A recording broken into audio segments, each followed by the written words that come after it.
Hi, welcome to John's random book reviews.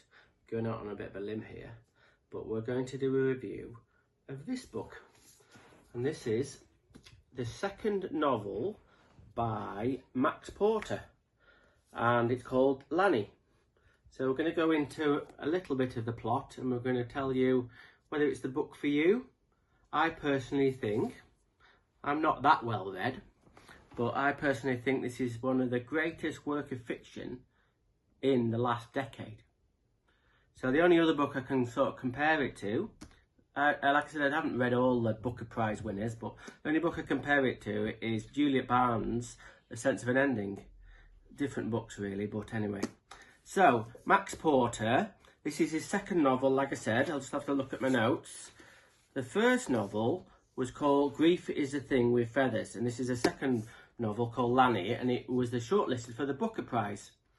So we're going to just, first of all, before we go into the actual what the book's about, we're going to have a look at the book. It's absolutely beautiful.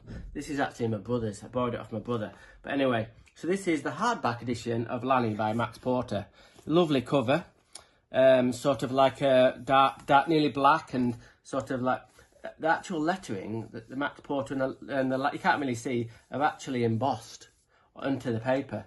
So this is the hardback edition. You can see the embossing better on the actual back of it. There, you can see it's embossed. So it's got a lovely green hardback cover with Max Porter Lanny on. So I'm going to just do a quick read of sort of like a synopsis about what it's about. So are you ready, folks? Okay.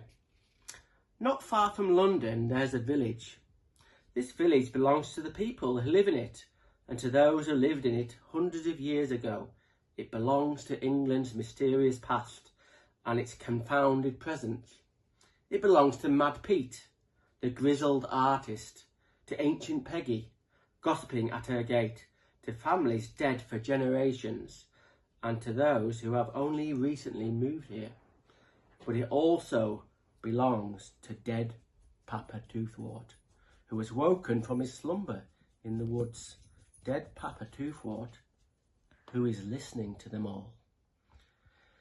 Shy miracle, audacious, strange and wonderful. A song to difference and imagination, to friendship, youth and love.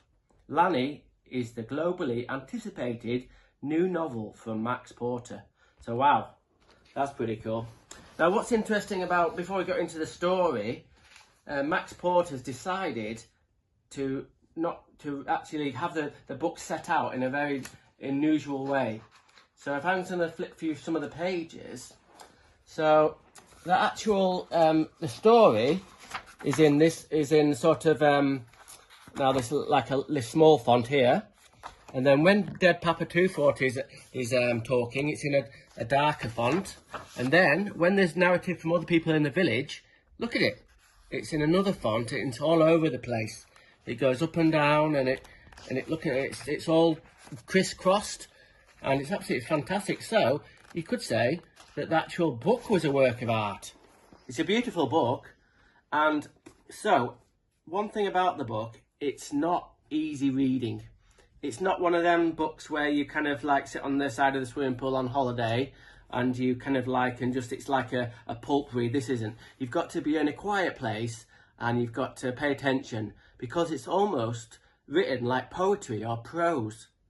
Now, when you read this, you need to, every word is carefully cultured, and it's absolutely beautiful to read, but you have to be in a quiet place to read it. So a quick, what's it about?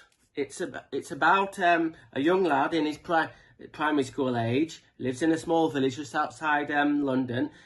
Lanny's one of the main characters, and the other characters are Lanny's mum and dad, and Mad Pete, who teaches him art.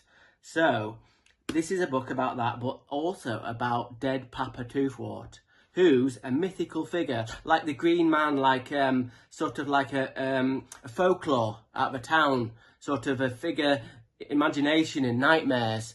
So he's in the book, and without going too much into details about it, it's about how the characters interact. It's got a hell of a twist in it about halfway through, and it changes completely. but it's about folklore and Britishness and countryside. Now, if you don't like the book, let's say, oh, I'm not going to read the book, what you can do is actually get the Audible book. And this is, I've got the Audible app on my phone, so you can get it on Audible. It's 4.5 hours long, which is not too bad. And what's interesting with this is, it's actually narrated by 4 actors. 4 actors do the main characters in the book, and there is a little bit of music on it and stuff like that. It's a bit creepy, but that is brilliant. And I don't know which is better. Part of that is better, just reading it, but part of the book tape is brilliant too. So there you go. If you've got time and you're prepared to just kind of go out on a limb, it is a bit strange. This is a masterpiece. Okay, random book reviewing is rad. Rock on.